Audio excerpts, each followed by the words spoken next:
Ang gusto mo. Madaming task. Pero sabi mo, humingi ka ng sign kay Yes. God. Ano yun? Ano yung sign? Kasi po, di ba Paano may... ba humihingi kayo ng sign kay God? Paano mo sinasabi Paano yun? binubulong?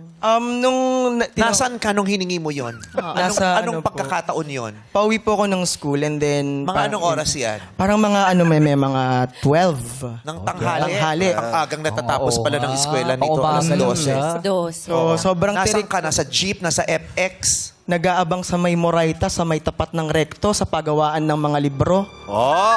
Nandun Sa siya. intersection ng Moraita at saka ng Tama. Recto.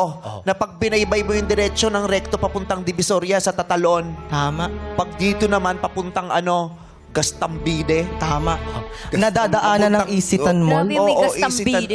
Isitan Mall. Doon sa may Moraita, kung saan matatagpo ng kauna-unahang branch ng McDonald's. Yes.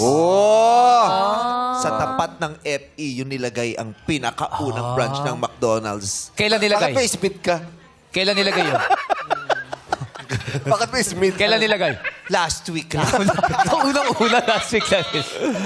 Tapos, habang Tapos nag-aabang ka, mag-isa ka lang noon? Opo, kasi parang yun na po yung time na kailangan na naming mag-yes or no kung sasali po kami dito. And then, sobrang tirik po nung araw nun.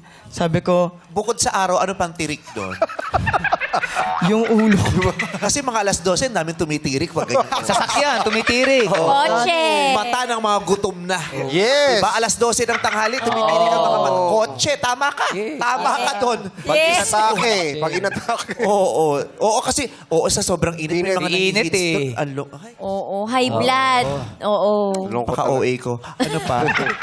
Ano Sabi ba? ko, tapos yun po yung time na sobrang Tirik ang init araw. talaga. Sobrang tirik po ng araw. Sabi ko, Lord, pag umulan today, na which is very impossible since sobrang tuloy-tuloy po yung heat index nun.